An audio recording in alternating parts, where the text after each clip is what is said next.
Senate में mini budget पर PTI और हुकूमत आमने सामने आ गई। कायदे-ए-हिज़्ब इख्तिलाफ शहजाद वसीम ने हुकूमत पर कड़ी तनकीद की। इल्ज़ाम लगाया मुल्क में तारीखी महंगाई है और हुकूमत चैन की बांसुरी बजा रही है।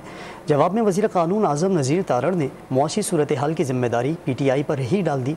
ऐवान बाले में क्या हुआ, देखिए इस रिपोर्ट में।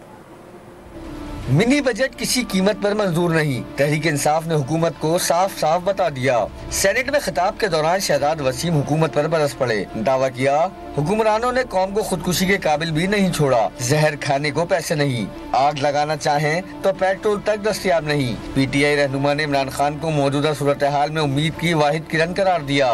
ये तो इन्होंने इस कौम को खुदकुशी जोगा भी नहीं छोड़ा, क्योंकि जहर खाने को पैसे नहीं है, आग कोई लगाए तो पेट्रोल नहीं है, कोई खंबे पे चढ़ता है तो बिजली नहीं है। खुदकशी भी नहीं लिया इन्होंने इस कौम से, और अभी भी ये हंसते हैं, गाते हैं, खुश हैं, समझते हैं कि नेहरू चैन की बांसुरी बजाएगा।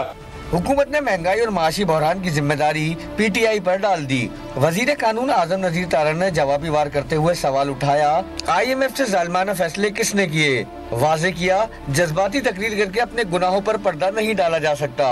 ये टाइम बॉम्ब्स मुआशी बदहाली के और बारूदी सुरंगें मईशत को तबाह करने की किसने बिछाई? तो हमको ये भी तो बताए ना। ये सारा कुछ करके इस मुल्क की आवाम पे जिंदगियां तंग करके, मुआशी बदहाली के लिए एक्सपोज करके, अब जनाब चेयरमैन टांग पे पट्टी बांध के वहाँ बैठ गए हैं। वफाकी वजीर कानून ने तहरीक इंसाफ को हर मामले पर सियासत न करने का मशवरा भी दिया।